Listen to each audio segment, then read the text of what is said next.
Hey folks, and welcome back to another episode of Skinconomy. This must be episode 5 now. This week, going to do something a bit different. We're not going to start with any of the trending items or indexes. We're going to jump right in with some news. If you've been on Reddit or X much lately, a lot of people, even there's been some YouTube videos from a number of the other skin YouTubers. I haven't made one myself. I thought I'd just talk about it here, but there's been a lot of chat recently about China trying to deliberately make it seem like there's a market crash, deliberately drive down prices. Perhaps that's in their interest because if they send prices down, they can actually buy real listings from other sellers and increase their own holdings. This video's sponsor, SkinSwap, is giving you a skin worth up to $50 entirely for free whenever you do your first trade and use my referral code. If you want to refresh your loadout, you can trade your skins for brand new ones in just a couple of seconds. Plus, their market tab now integrates cheap listings from Chinese sites so you can access the best prices without the need for a Chinese ID or bank account. They accept deposits via crypto, MasterCard, and Visa. If you want to cash out, SkinSwap makes that simple too with instant sell options to PayPal or crypto. On top of that, they run free daily, weekly, and monthly giveaways with the chance to earn extra entries simply by trading. Use the link below for a 3% lifetime sales bonus and a free skin worth up to $50. Big thanks to SkinSwap for supporting the channel. But essentially, my understanding of how people are describing it is that a lot of these Chinese accounts that have hundreds, thousands of items stocked up, often very expensive items, you're thinking those AK hydroponics, for example, are listing them significantly below the current market rate. So I don't know what the AK is going for at the moment. Let's just say the factory new sells for $8,000. They're selling it, or they're making a listing rather at $7,000 or $6,000. So it looks like the price is dropping. Then other real sellers will also list around that price to kind of have any chance to sell, but there are no real buyers on the other end. It's just the Chinese accounts who already have hordes of these items buying them up. And then if anyone else tries to buy their listings, those $6,000 listings, which are significantly below the actual market rate, they're simply not delivering them. So essentially it artificially makes it look like these prices are cheaper, that the market is in a downturn, but it is in reality not the case. And then this morning as I was looking on X, I saw this post from Olaf Swag. I don't know if that's his, if that's the pronunciation, but there we go. Big trader in the CS space. I've never spoken to him personally, but I just follow his account. He posts some interesting stuff on there, and I like to follow a lot of the cash traders and people in this scene just to see opinions and see what's going on. But here he has mentioned that Youpin, so one of the main two Chinese sites, there's Buff163 and Youpin. Obviously, a lot of people in the Western market don't actively use them, but they are a good price basis and are, I think, the two most liquid markets in the world for CS. So they've actually released a statement this morning. This is the original one in Chinese, and then this is the, I guess, Google translation. So it might not be perfect, but we can just have a little look through it and essentially get the gist. So essentially, they said that in response to recent feedback from numerous users regarding irregular trading practice, such as malicious non-delivery and malicious price reduction, the platform will be upgrading its management rules for sellers who fail to deliver goods. So having a look at it, I think the main idea is that it has several different tiers for sellers, and essentially based on the number of non-delivered orders, there is a different punishment. So I think, for example, with 5 or less non-delivered orders, the shop or the store, essentially their account gets closed for 3 days, but it says self-unlocking is allowed. So I think that's essentially the seller is allowed to just reopen the store. I think, for example, on CSFloat, you can kind of set it to an away mode where it temporarily locks all of the items for sale. But then, for example, if it's 5 to 10 orders within the last 30 days, the shop is suspended for 5 days and you are not allowed to unlock the account. Then if it's more than 10 orders, it's locked for 7 days and cannot be reopened yourself. And then I think very notably, if there's a number, it doesn't say a specific amount, but I'm guessing at the site's discretion, it says multiple orders. So let's just say many orders have not been delivered and there are no recent normal purchase or sale records. So if they are severely undercutting listings, the store will be suspended for 90 days. So 3 months, you will not be able to list anything, which actually is a long time for a lot of CS traders. So obviously this is only on Youpin right now, but I think it would be very interesting to see if some of the Western marketplaces, notably CSFloat, would introduce something like this, because that would essentially greatly hinder any of these people trying to fake crash the market. So I thought that was some really interesting news to start on today, and it will be interesting as well to see the impact of that. Obviously, most prominent on the Chinese marketplaces, but if there's a follow up here, so that'll be very interesting to see, and I think it's great to see some measures being taken against that. Today as well, we had an update. It was quite early in the morning for me, so it was actually quite an early update relative to the normal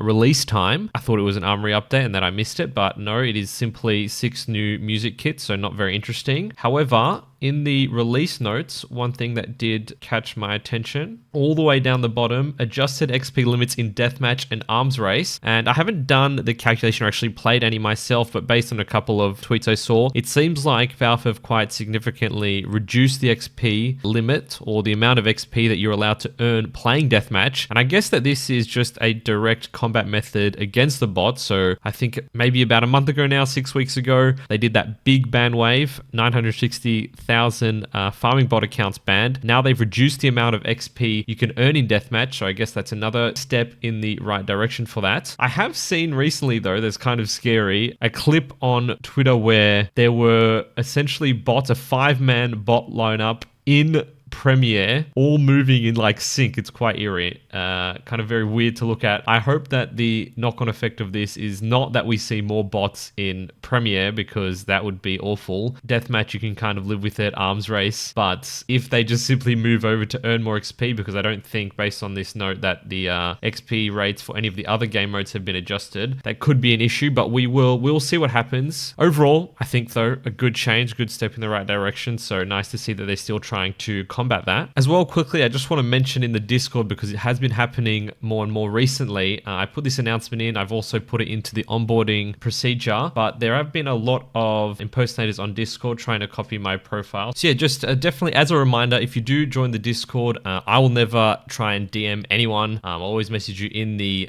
main server itself. I'm definitely not asking for any free skins, asking you to sign up to any websites, complete a random task in private message. So please make sure as well, my account listed here on the right side of the Discord server has this official slick tag. The username that I actually have is SLYYYK. I've seen many variations of this with the impersonator accounts. I try and ban them, but please just stay safe. Don't give anyone your skins. That would be great. All right, let's move on now. Have a little look at the trending skins for this week. As always, though, my favorite part of the show, a little disclaimer, this is not professional financial advice. These 2 skins are virtual items and can be highly volatile. Past performance is not indicative of future results, so please do your own further research. Consider your financial position before making any decisions. All right, here we go. Let's have a look what is happening in the skins market over the last 7 days. Once again, using the CS2 Locker trending page, and I have contacted the owner actually to ask him if he can add a filter to potentially remove certain sort of blacklist items. Stickers, for example, they're covering a lot of the page, but I don't really want to look at stickers. Often the low liquidity just means that they're a bit all over the place. To be fair, I could probably use these listing filters here to better effect, but we'll leave it for now. What have we got here? Phoenix Chalk minimal wear. We'll have a little look into these, see if they make any sense. The halftone wash, factory new. This is graphic design collection, so that's interesting to see some movement there. Nothing's really been happening for a while. Survivor Z, is that shadow? Is that shadow case? Black Sand, Crypsis factory new. I do find the factory new, whenever there's a factory new skin listed, kind of maybe more trustworthy that the percentage increase is actually real, whereas a lot of the, if you see a field tested skin that's worth 8 cents, it's up 500%, it's probably just a weird liquidity thing, or the prices haven't updated properly. There's usually not much movement there. Jewelbread Heist, no idea which collection that's from. Now, let's have a little look here. So Phoenix Chalk, interestingly, the minimal wear variation up, actually from this graph, okay, it is up, but it's actually down from its peak there. Went from $2.46 start of May up to $7.29, now back down to $4 ish. That's from the Havoc collection. See, I think last week as well, we did see a couple of skins from Havoc collection moving. So some of those old collections seeing a bit of price change, which is interesting. Once again, I do have a number of those old collection skins. Yeah, Rising Sun, Norse, control sitting in my inventory. Hopefully, Scent Mark as well, of course. Long term, I think they are good. They're good long term holds. So yeah, the halftone wash, and from memory, it's not 0 to 0.5. For some reason, I thought this was the 0 to 1. No, it's the Astrolab. The Astrolab has the full 0 to 1 float range. It's interesting that this, yes, you can see significant price growth. 30 days ago, sitting around 90-ish cents. Now we're up to $1.75. Let's have a quick look, actually, why that might be the case. Looking at the graphic design collection here, so the halftone wash, yeah, it's only got the 0.5 float range, like the spectrogram, halftone whirl. I think they pretty much all have it. So the Astrolab has definitely seen the biggest growth. That is the full 0 to 1 float range. But interestingly, a lot of price growth on the halftone wash compared to the spectrogram or the halftone whirl. Looking at $1.15, $1.20-ish for the SSG halftone whirl, and yeah, up to $1.30, $2.50 for the FAMIS. Not really sure why exactly. They share the same float range. It would have the exact same trade-up utility. FAMIS Survivor Z. This is the shadow case. That one is up quite a bit. I would say over the last 7 days, not a lot of growth, but over the last 2 weeks, up significantly. Galileo Black Sand. This is the glove case. I think a lot of the glove case skins, kind of the mil spec especially, and restricted, have seen some pretty significant growth over the last couple of months. I'm looking at this CZ polymer because I actually bought a number of these on the day of the trade-up update. I didn't know that the trade-up formula had been changed, so I wasn't looking at float ranges or anything like that, but I just thought if they've added the gold trade-ups, these will be worth quite a bit. And if you look over the 90-day price graph, it's gone even from February from about $1.10 to $9.23. So over the last few months, those mil specs from some of the most popular collections, or not necessarily most popular collections, but the collections that have some of the most desirable golds in them, still seeing a lot of price growth in those lower rarities. So that's quite interesting. FAMIS Crypsis. This is Prisma case. It's been kind of volatile over the last couple of months. Last 7 days does seem to be up a little bit, and the Prisma cases are still going strong. I think we'll have a look at that in a moment with our case index, but Prisma cases I don't think I've seen much of a drop off price wise, so you could definitely see some value with those mil specs. Are restricted, it obviously just become more expensive to unbox those cases as we move on. Then another skin here, Jewel Berettas Heist. This is Havoc collection once again. So yeah, that's sort of pretty drastic price increase, maybe 50% or so over the last week of, or rather the first week of May, last week of April, first week of May. 0 to 0.7 float range. So there are a lot of skins that don't have the full 0 to 1 float range that are seeing quite significant price growth. So I think that's interesting to look into now. I think so many of those skins that have the full range have already seen such drastic price changes that maybe it's time for people to move on to other skins. Case index as well this week, 33.57% return since the start of the year overall.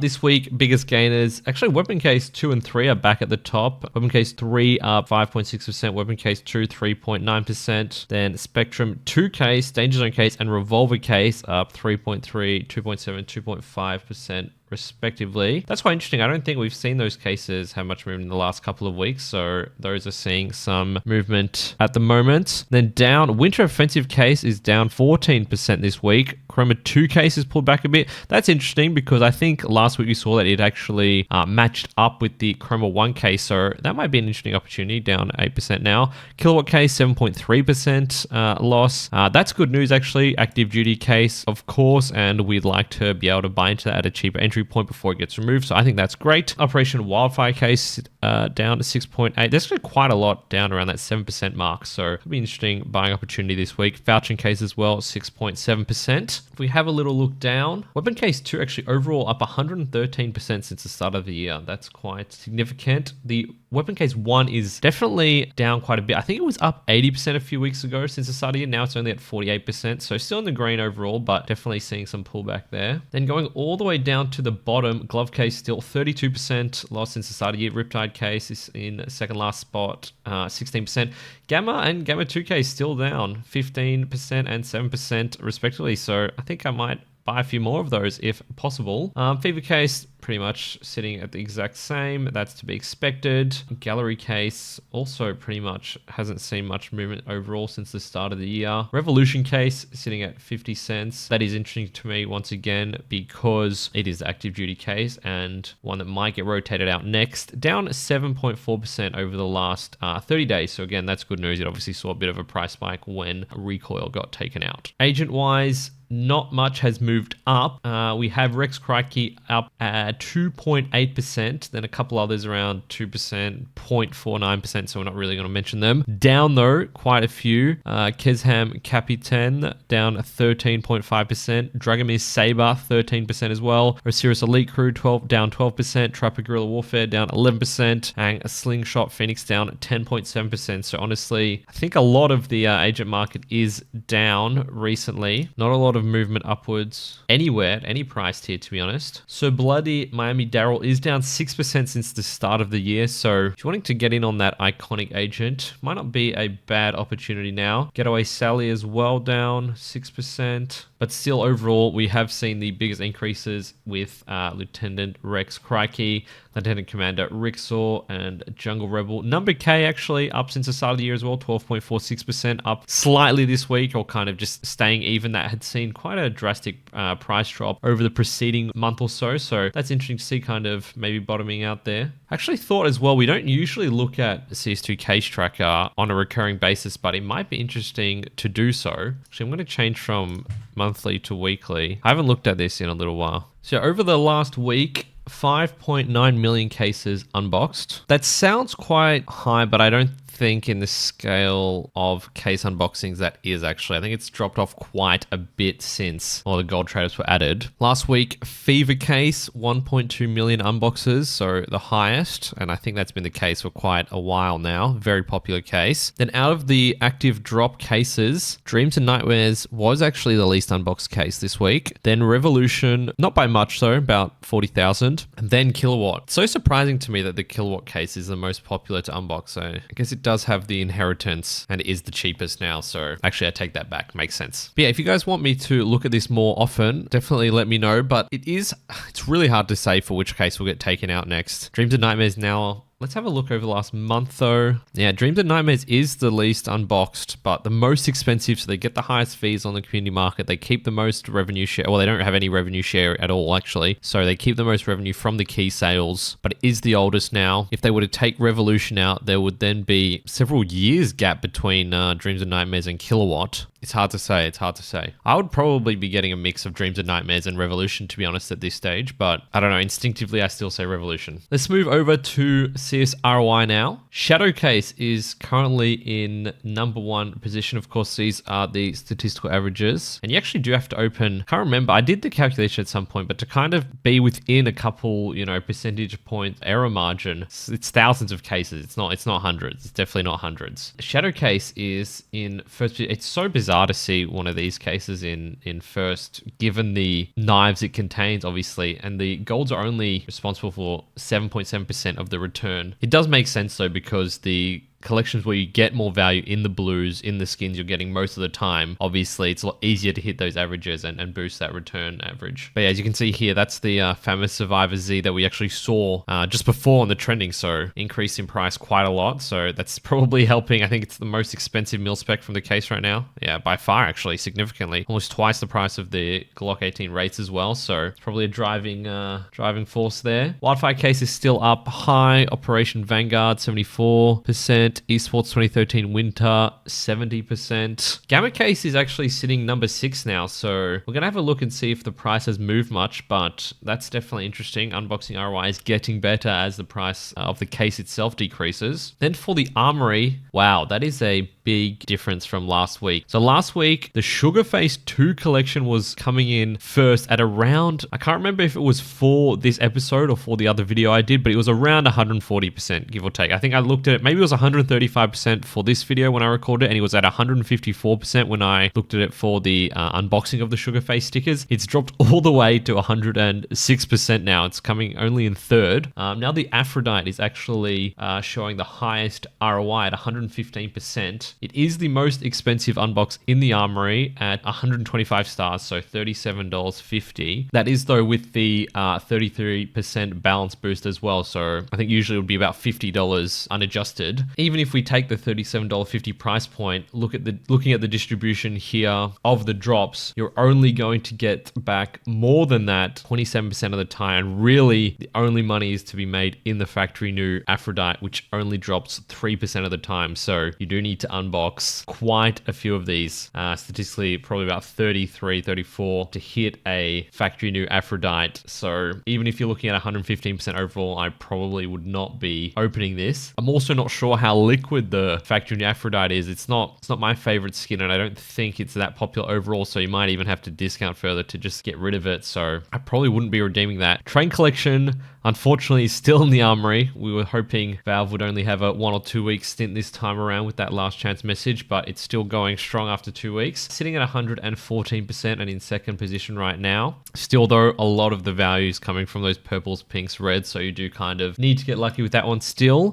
Sugarface in third position, as I mentioned before, and then Elemental Craft is only at 103%. That's quite surprising to me, to be honest, but we'll see how we go over time. Swan Fail Collection, only 102%, and then all the way down the bottom, I think Overpass has dropped even more, only 72%. That is crazy. Honestly, I think a couple of months ago, this one was sitting in like number 1 or number 2 at maybe 120%, so it has dropped significantly. For this week though, for an opportunity, I actually thought we should look at the Fever Case. I'm going on SkinSwap here. The Fever Case is currently going for 59 cents. Yeah, there's a lot of listings here. A lot of listings at 59 cents. Okay, there's tons at 60. About 3 or 4 pages at 59 cents, and then literally hundreds or thousands of cases at 60 cents. Keeping in mind, obviously, redemption cost 2 stars in the Armory. That's 80 cents, not including a balance boosting method to redeem. So it is pretty much under market price, of course. I think it's selling for about 90 cents on Steam as well. So you can check the conversion, see which one is cheaper overall. But actually, I have mentioned before, I don't think the Fever Case is going to be removed for quite a while. But actually, I think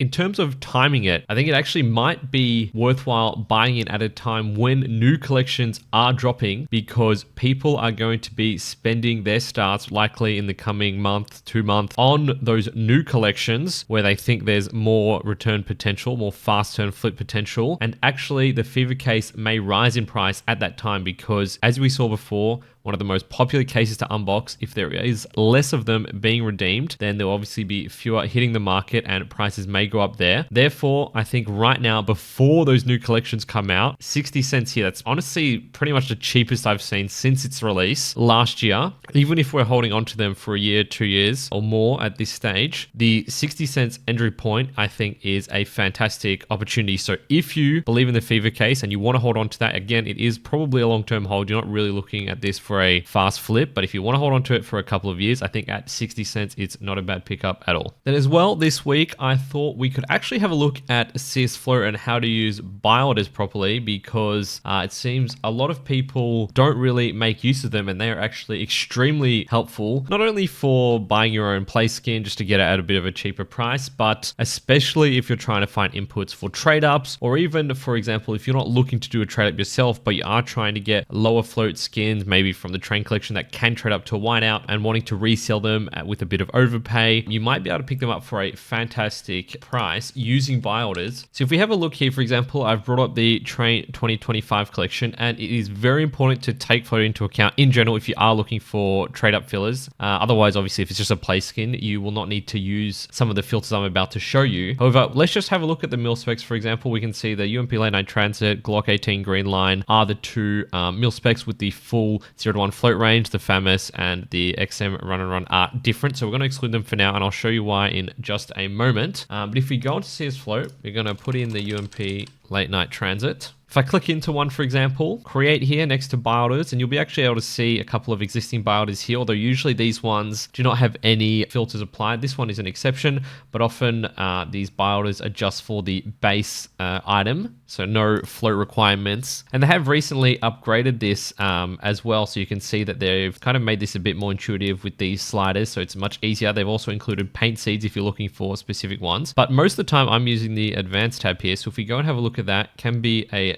bit confusing to start with. But essentially here, this and button at the top essentially means it needs to have all of these qualities for the buy order to go through. So right now it needs to be a late night transit with a float value greater than or equal to 0.45, less than 1, and not be souvenir. That means if I wanted to set up a buy order, for example, for the late night transit and the Glock 18 green line, I could do that by making multiple separate buy orders by going and changing this item here. So if I just change this to the Glock 18 green line, I could obviously set this up separately. But what if I wanted to set up a buy order for both the green line and the late night transit at the same time, because maybe I want 10 items total and I don't care which of the two it is, but if I set them up separately, I'm not sure which one's being filled. You'd have to keep a closer eye on it. So if you click this remove rule button here, we're going to get rid of the item line. And then on the right hand side, you can click add rule, which would essentially just add it back. We don't want that though. We want to add the rule set. Then within the rule set, we are going to click now the or button. Now we add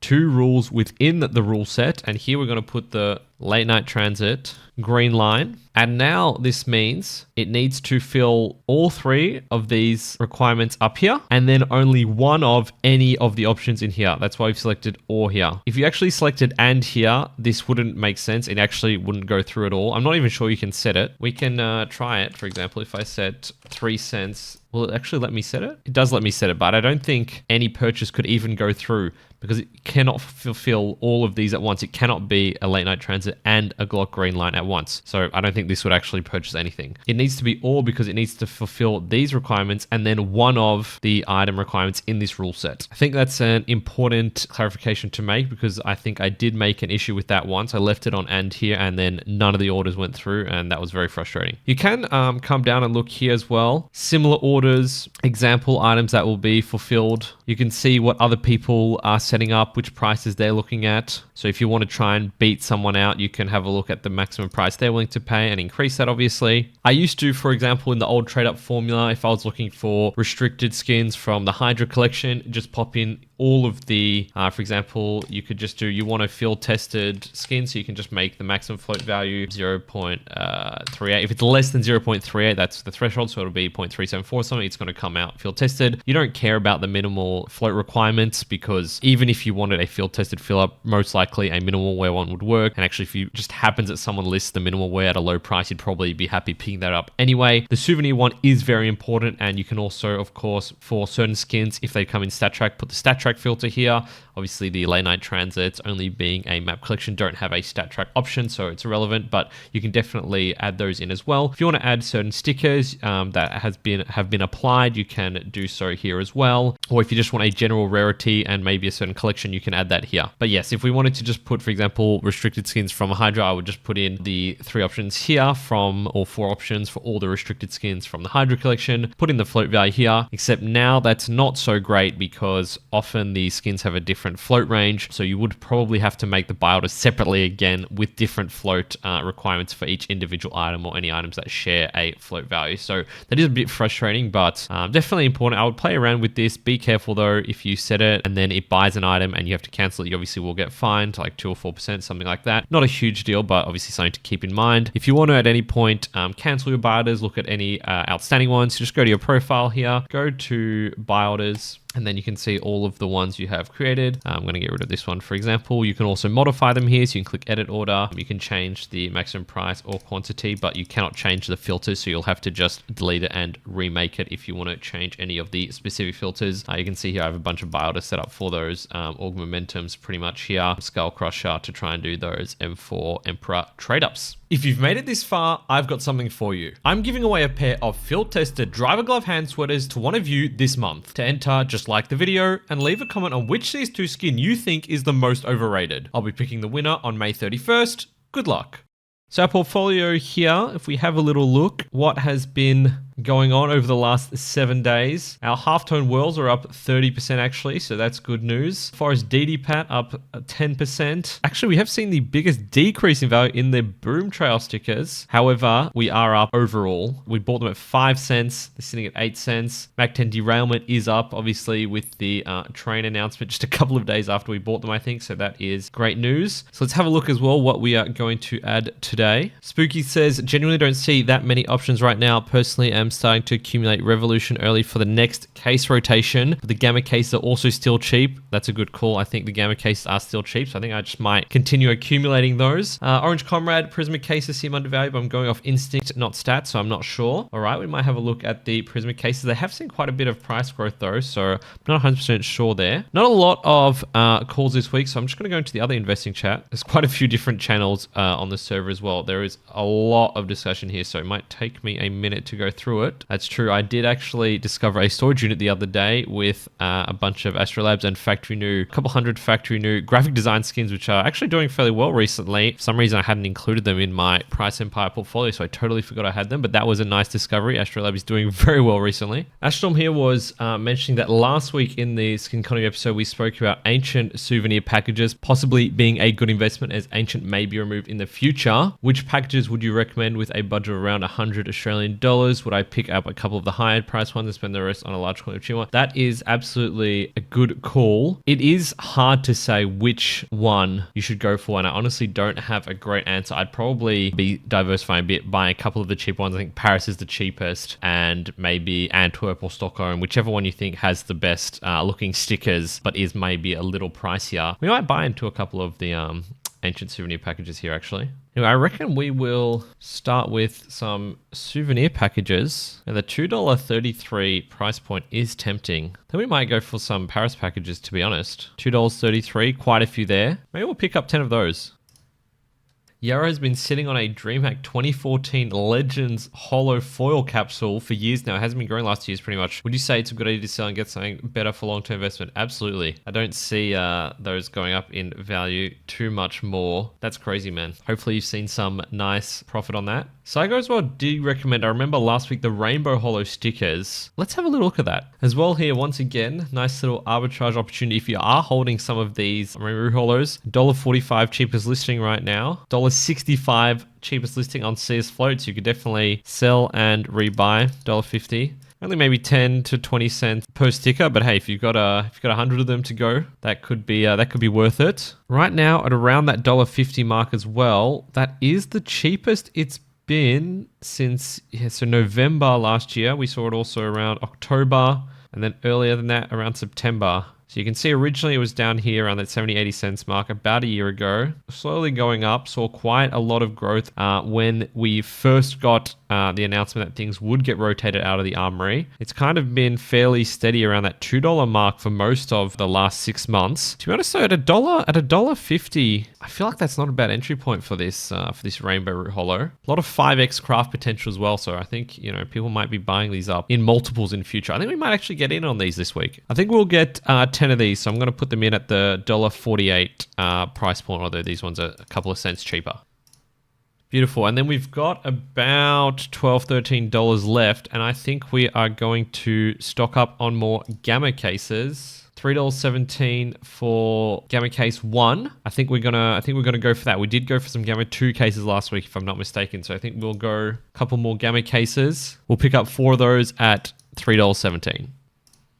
All right, beautiful. There have been a lot of discussions going on in this questions channel as well. So let's have a little look. Liptic here asks, what do you guys think about knives in general? Do you think they'll ever increase in price again like the old times, considering that the supply can now increase with trade-ups? Zingy here as well, talking about how there will likely be new knives or finishes coming out in a future terminal. And I think that's interesting as well. I think that obviously, I don't think there's necessarily a lot of hope for big recovery on a lot of the lower tier knives and finishes, maybe that sub $200 to $500 mark. I don't think they will see a lot more growth in the future. I think supply is quite high now, will continue growing moving forward thanks to the trade ups. But I think that it wouldn't actually be as much of an impact as you might think, even if knives are added to terminals, especially if they are highly pattern based, for example, more Dopplers with gems. Like you're seeing right now with the new gloves, even though they are available in a terminal, those high tier gloves, the factory new ultraviolence, cloud chasers, pillow punches, they won't actually be redeemed at an extremely high rate. Obviously, the factory new variants are already extremely rare, but even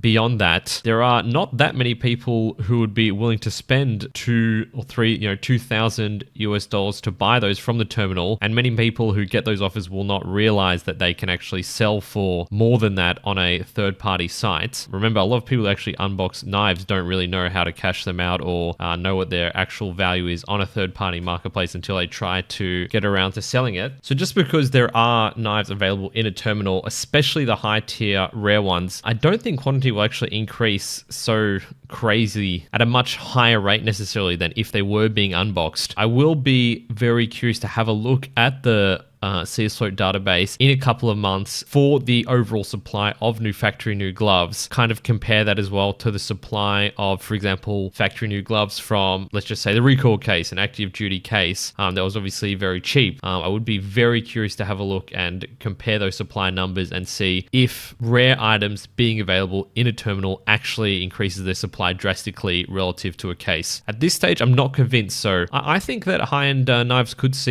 definitely see a rebound long term, and I'm actually thinking about making a video soon trying to build a kind of investment based loadout with some of those higher tier skins I think could still do well on the recovery. But yeah, I think cheaper knives, not too much hope for. Higher knives could definitely do all right in the future. MNSQ is asking on a scale of 1 to 10, how good of an idea is it to farm armory stars and drop more on the new collections? I think it's probably a good idea if the collections have good skins. You can also obviously have a look if the new stickers are added and they have a different distribution of ROI. Remember to keep in mind that often the collections you really need to hit a pink or maybe like a factory new purple at minimum or a red to actually make the bulk of that return back. There's often not a lot of value in the blues and they drop in price quite quickly even on release. However, if it is a great collection, if there are highly desirable skins, then I think it's a great option. The other alternative, of course, is to drop your stars now on exiting collections,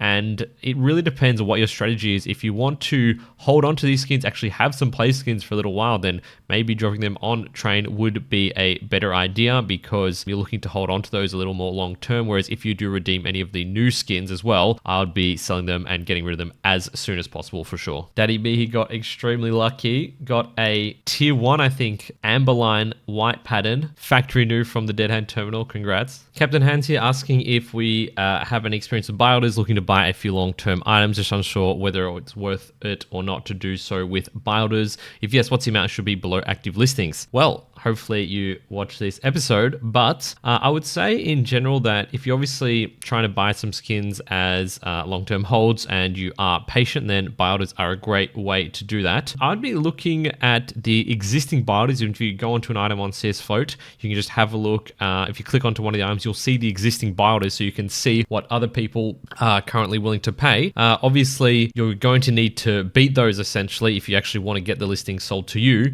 But if there is a significant gap between the current highest buy order and the cheapest current listing, then it's definitely worthwhile to put a buy order up because maybe the liquidity is not great on those items and someone will be willing to discount it to instant sell it, or maybe someone has just recently bought up a bunch of those items for a trade up or I don't know, to hoard them, in which case the current cheapest listing isn't really reflective of the actual market price. I'd be having a look at the sales history of items as well. Have a look if there are any listings going for cheaper than the current cheapest listing over the last 7 days and maybe setting your buy order around there. But I think you can definitely save 5 to 10% fairly easily on a lot of items if you are willing to be patient. And if they are liquid, your buy order is, to be honest, likely to be filled within a couple of days, you know. So, but make sure that your buy order is the highest at least, because otherwise it's going to take a long time to be filled, more likely than not. All right, and I think we will leave it there for this week. So as always, guys, please join the Discord, make some recommendations in the community portfolio or ask your questions here. Thank you so much for listening. I hope you have a great rest of your week, and I hope that next episode we will have some brand new skin collections to finally talk about. Till then, thanks so much for listening, guys, and take care.